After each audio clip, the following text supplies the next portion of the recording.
So, what should I talk about? I'll share with you a personal story. We're all family here.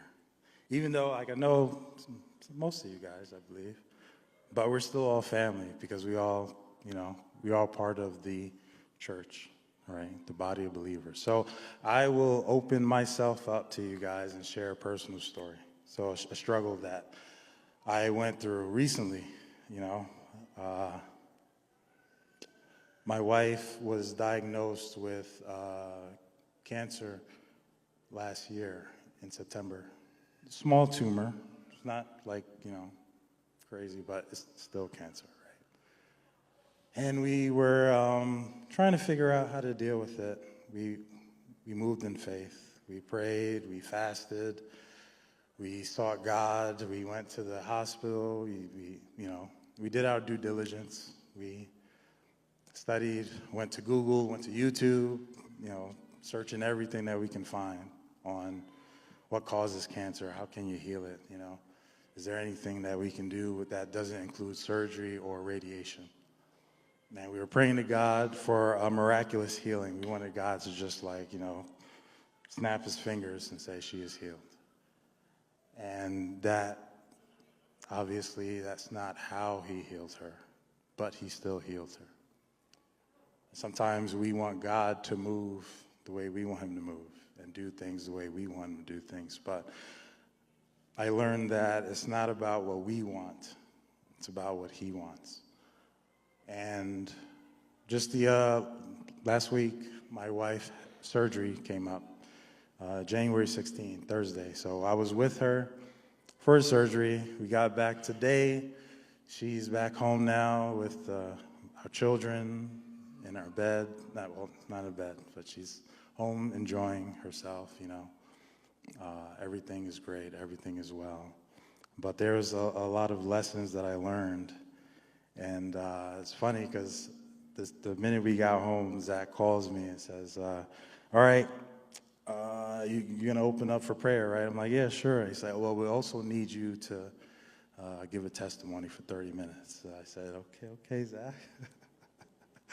It was a little late, but, I guess I can do something about that. And I was like, well, let me just share this story.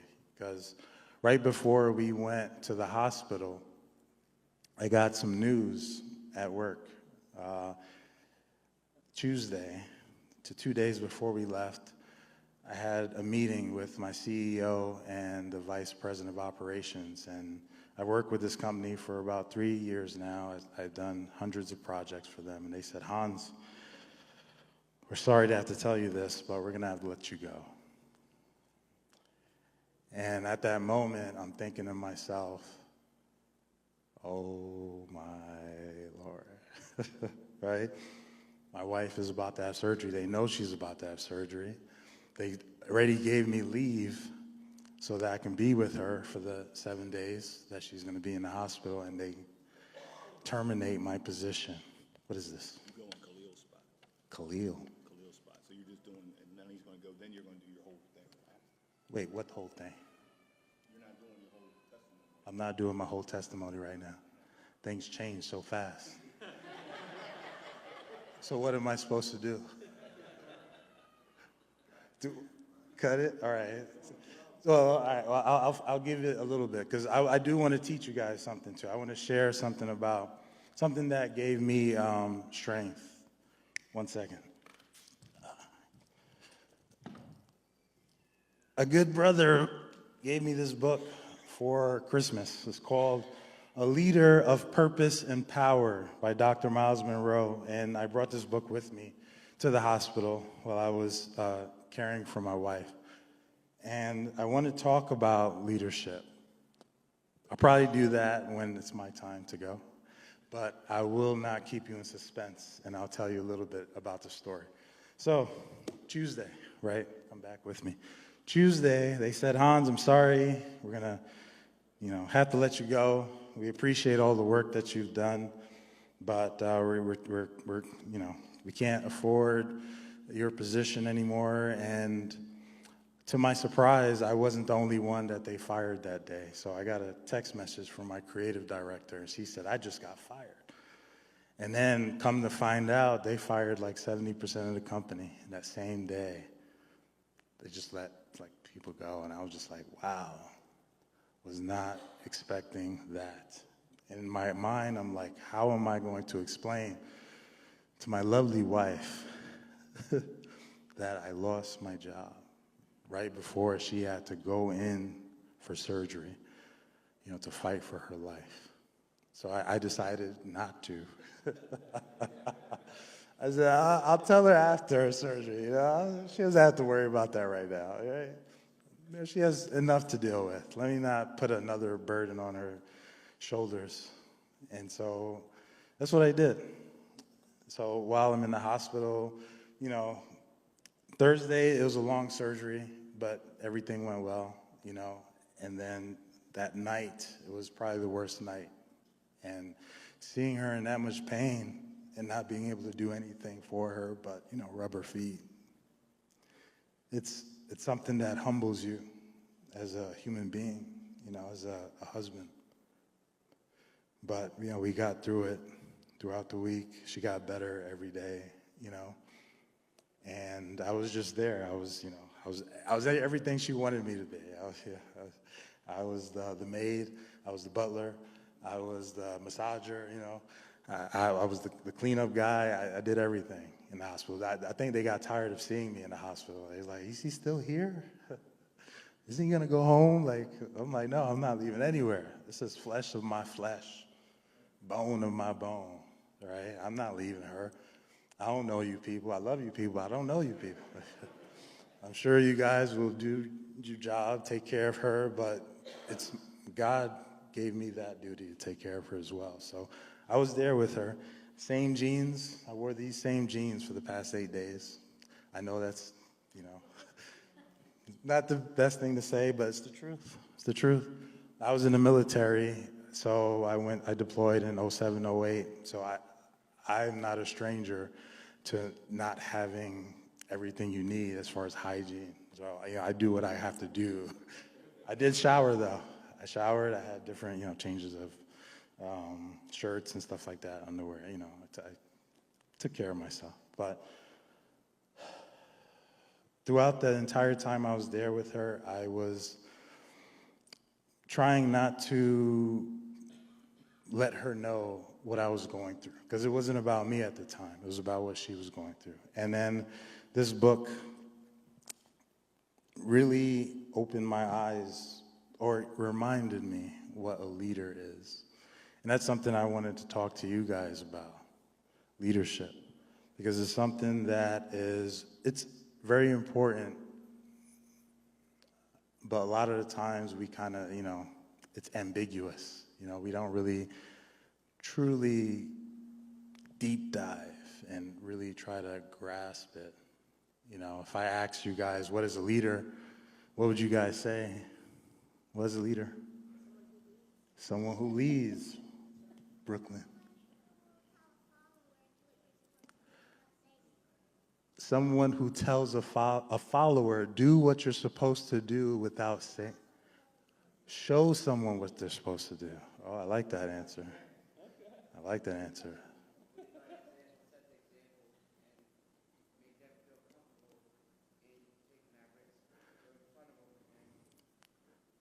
Lead by example. Take that risk, right? And all of that is correct. That's what a leader does. If I ask you what's the opposite of a leader, what would you say?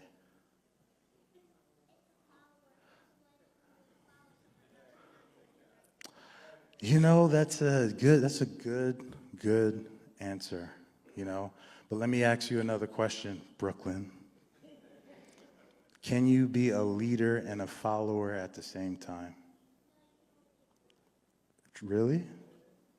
So let me ask you, can I follow Jesus and still be a leader to someone else? Oh.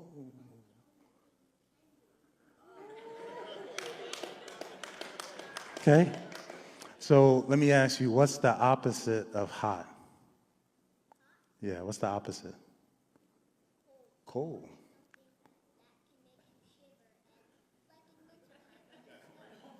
Yeah, look, she's on it. She's on it, right? So, opposite of hot is cold, right? The opposite of cold is hot. Hot is like fire. It's Curry Smart. I'm about to bring it up here, right? So, the opposite of a leader is something that it's like you can't be cold and hot at the same time, or can you? Right? So when we talk about leadership, and following, we all here can follow. Like we have someone that we follow, but then we have also other people who follow us. So that makes us leaders too. So when we think about leadership, we have to think about it in the positive way, right? When we say you're a leader, it's a positive thing you're saying. What is it? How do you say this? It's a positive aspect, right? If someone's a leader, that means they're doing something right. You want leaders, right? You don't want oppressors, right? Brooklyn, yes.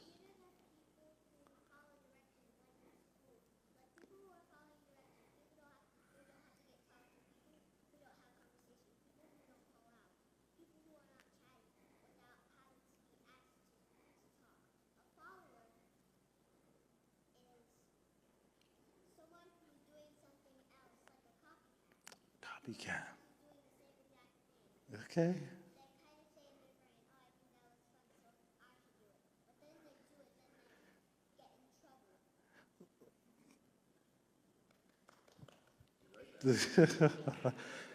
Ladies and gentlemen, this is a leader in the making, right? Look at she smiled. She was like, "Oh, am I?" Right? And she's correct, right? In many ways. But I'll also give you this, right, to think about. Because a leader is someone in a position of authority, right?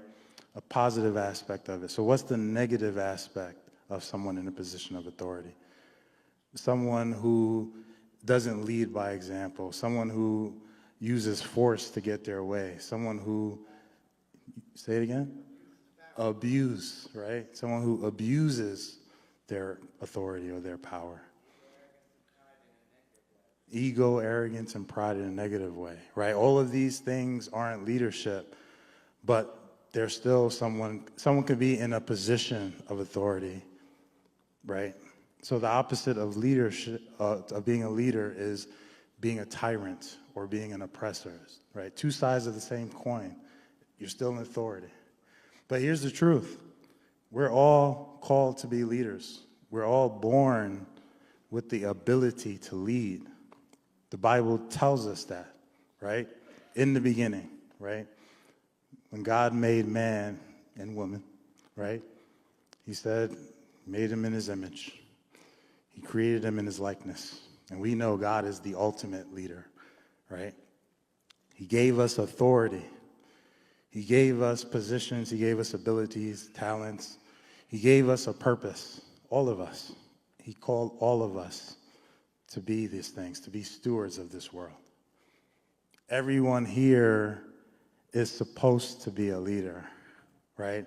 The key is not everyone becomes a leader. It's like you're born to be a leader, but you have to become a leader. You have to develop yourself as a leader. She led, because when I asked for, what is leader, she was the first one, right? She led. She volunteered. When Zach asked me to pray and to speak for you guys for 30 minutes, right? I could have just shied away, like, no, I'm not going to do it. But I wouldn't be a leader. The people who were taking care of my wife, this brother's name was, I think, Kahim. He came in almost every day. He took out trash. He swept the floors. He wiped it. He asked how we're doing. He cleaned up the bathroom. He led in his position. Even though he wasn't a doctor, he wasn't a nurse practitioner, but he was still a leader. And that's what it means. You know, you don't have to be the president, the vice president to make a difference. And that's what we're supposed to do. Zach, I'm sorry. I just got to keep going. You want me to wrap it up? Keep going. All right. So let me read this to you. Whoever's next. Who's next? Lenny? Where's Lenny? All right. Keep time, because I'm not keeping time. All right. So let me read this to you, okay? Because this is something I read while I was in the hospital with my wife. It says, "Where are the true leaders? I sought for a man among them that should make up the hedge and stand in the gap before me, but I found none." That's God. That's in Ezekiel 22:30, all right? God couldn't even find one man, right? When we talk about what leadership is, think about that. It says, "There's nothing as elusive as true leadership. All the money in the world can make you rich, and all the power in the world can make you strong, but these things can never make you a leader. You can inherit a fortune, but you can never inherit true leadership. True leadership gives people a cause, a reason for living that gives meaning to their lives so that they feel necessary and purposeful. Our greatest challenge today is that of a leadership vacuum. The number one need all over the globe is not money, social programs, or even new governments. It is quality, discipline, principle-centered leadership. We need true leadership in our governments, businesses, schools, civic institutions, youth communities, religious organizations, homes, and in every arena of life. However, the search for genuine leadership is becoming increasingly difficult. The complex, uncharted waters of the 21st century have plunged us into a world of globalization, terrorism, recession, famines, health epidemics, corporate and governmental compromises, religious conflicts, and cultural clashes. These conditions demand the highest quality of leadership that our generation can produce. Yet I have sat in the halls of government and corporate power and observed the struggles of today's leaders to deal with the challenges they face.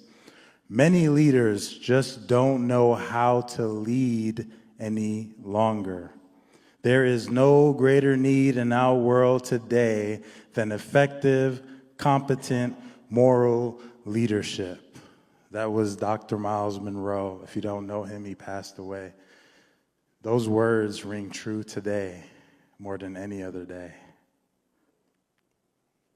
There is a vacuum for true leadership, and we need more people to step up into that position, into their calling to be leaders. That's what Jesus wanted us to be. He gave us a purpose. He said, "I'm going to make you a fisher of men for a reason," right? He didn't tell us to stay on the sideline and watch the game. He said, "Get in the game." When I see people like my friend Jim, my other friend Kenny, my friend Zach, Lenny, all you guys here, serving and making a difference in other people's lives, that's what leadership is about. It doesn't mean that you're perfect, but it means that you're purposeful, even when you make mistakes. When I was in the hospital with my wife, my dear, dear wife, my lovely wife, she might be watching, so I have to, be nice. Nope. My lovely wife, going through what she was going through, me going through what I'm going through, not being able to comfort her the way I would like. Because in my mind, I'm dealing with stuff too, but I can't show it to her. And it was kind of eating me up inside because I didn't know, I was afraid. I was afraid how she would take it. If I told her I lost my job days before she had to, go to surgery and to get her cancer taken out. And then she had to recover with all of that knowledge. But the last night that we were there, something happened. Something happened. It was 11:30.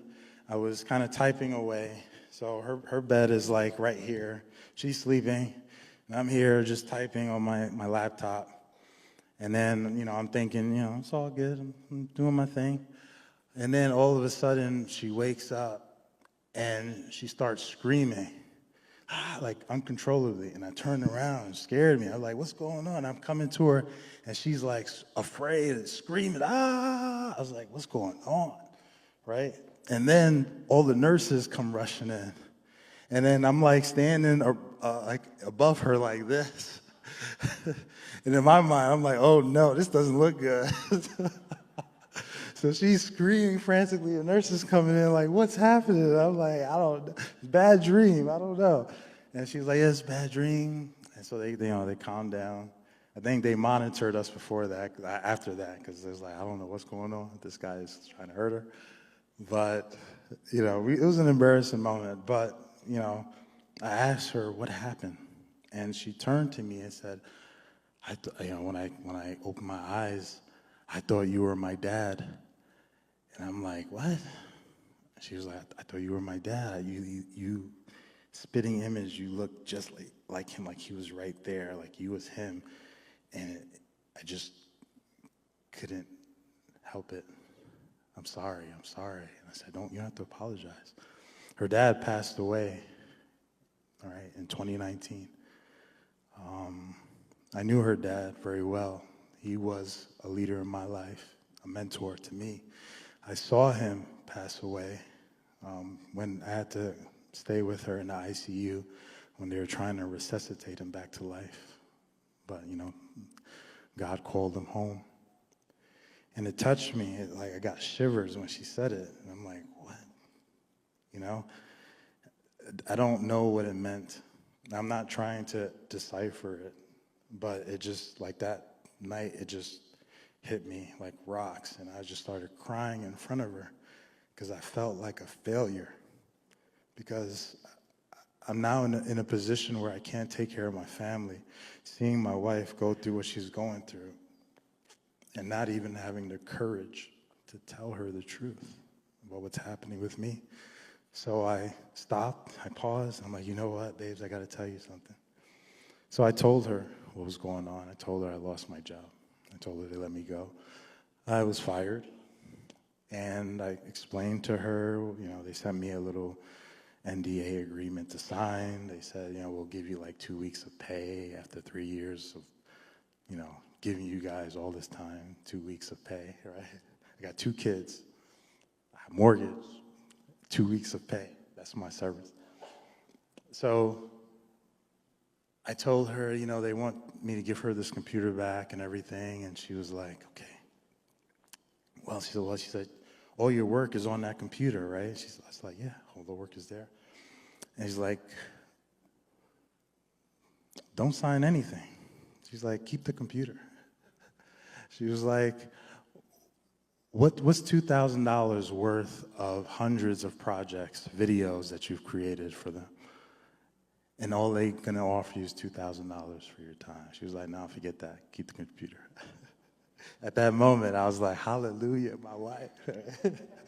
The woman, the woman I love. So, then she looked at me, and I was still down, and she just said, don't worry about it. Everything's going to be okay. And when she said that, it just it took me to a place.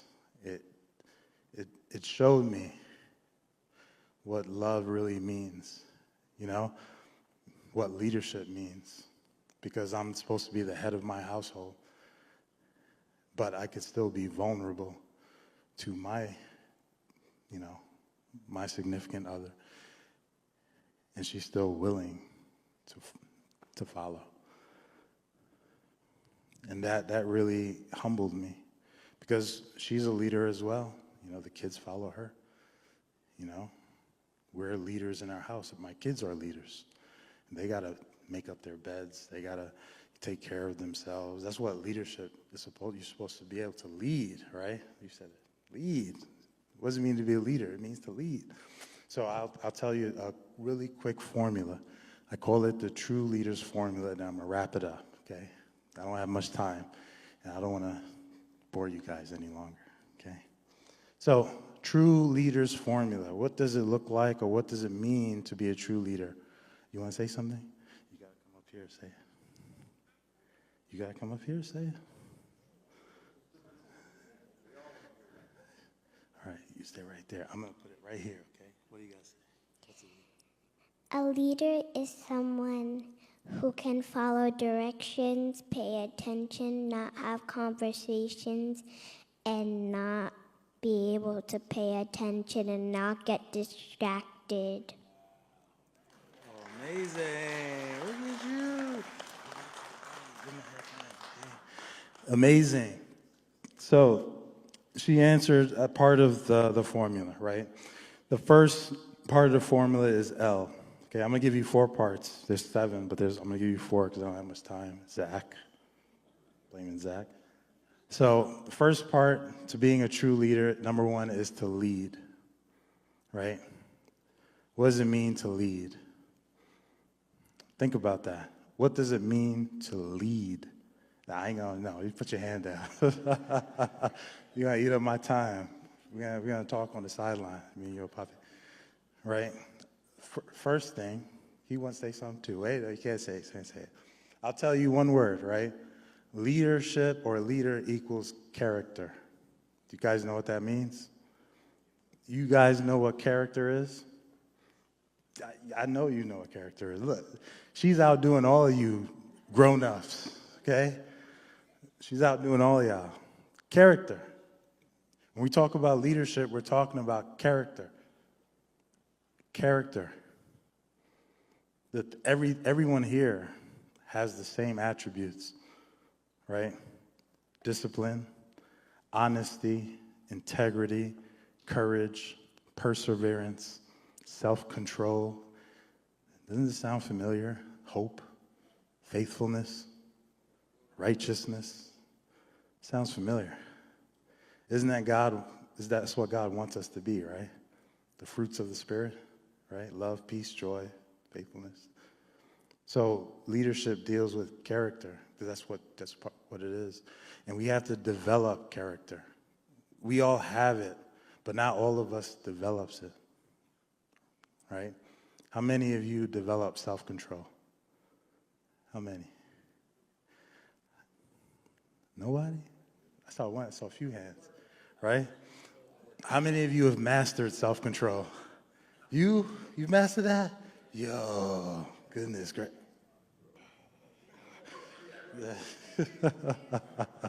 I like that dance too, right? So, how many of you have mastered faith? Man, these kids are something else. They've mastered self-control and faith. Twice. What? Look at these guys. They're competing over how much times they got baptized. Children are wonderful, right? So to lead, you have to lead by example as well, right? You have to volunteer. That's why there's a leadership board. Who's number 1? It's the one who's the best at whatever they're doing. That's what it means to lead, right? So number 2 in that formula, right? The first one is lead. Number 2 is, it starts with the E, right? So it's L-E-A-D. So the next one is E. And in order to lead well, you must lead with excellence. If you're going to be a leader in your own life, you have to lead with excellence. How many of you wake up in the morning and make your bed? Don't lie. Don't lie. How many of you, when you look around, your room is clean, right? How many of you clean up your toilet every day? Every day? I don't do it every day. I'm not going to lie. How many of you, if given a task, you would do it to the best of your ability? 110%. That's what it means, right? To lead with excellence. It's going above and beyond, not just doing the bare minimum of what people tell you to do, right? There was a thing that Martin Luther King said about sweeping streets. He says, if you was a street sweeper, you should sweep the streets so good that the angels in heaven would look down and say, good God Almighty, look at what he's doing, right? It doesn't matter how small the job, oh, thank you, kids, to applaud. It doesn't matter how small the job is, right? It doesn't matter. What matters is how well you do it, right? So that's excellence. I'm going to give you A, right? This is a formula. So in order to lead well, you also must lead with attitude. Now, attitude, when we think about attitude, attitude is just about mindset.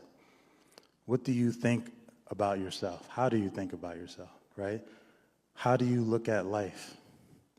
How do you, what's your thoughts on God, right? When you see a challenge, what do you do? Do you run or do you face it head on? Attitude, mindset.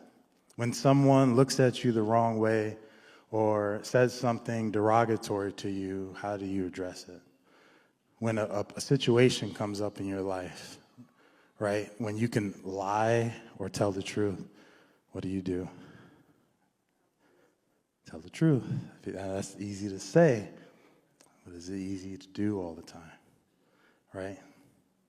It's mindset, your attitude. That's what makes a leader a leader. Now, let's look at the opposite side. What does a tyrant do? What does a tyrant do? You guys say one word. What does a tyrant do? Mean doesn't follow directions, right? So they dictate. Like when they want something done, they don't necessarily, they're not transparent about it, you know? They kind of, they cut corners a little bit, right? They're thinking about self. They have the wrong mindset. And so those people in positions of power who do that, they're not acting like leaders.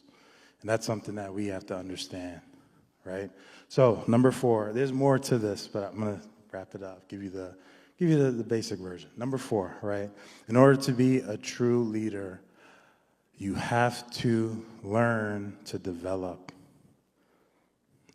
yourself. Learning, right? Leveling up. Learning and developing. True leaders develop themselves constantly, never ending. You should be better today than you were yesterday. And you should strive to be better tomorrow than you are today. Learning the skills that you need to, excel. Not being okay with the bare minimum skills. So, with that being said,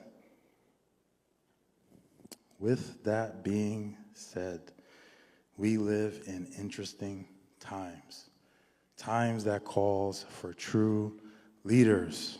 And I believe that all of us here today can answer that call. So I'm going to give you the same mission that Jesus gave us, right? Go out into the world, baptize in the name of the Father, Son, and Holy Spirit, teaching them to obey all the commands that I have given you to obey, right? Making disciples, because that's our mission, and it looks different for every single one of us. We all are leaders. It's a powerful thing to say.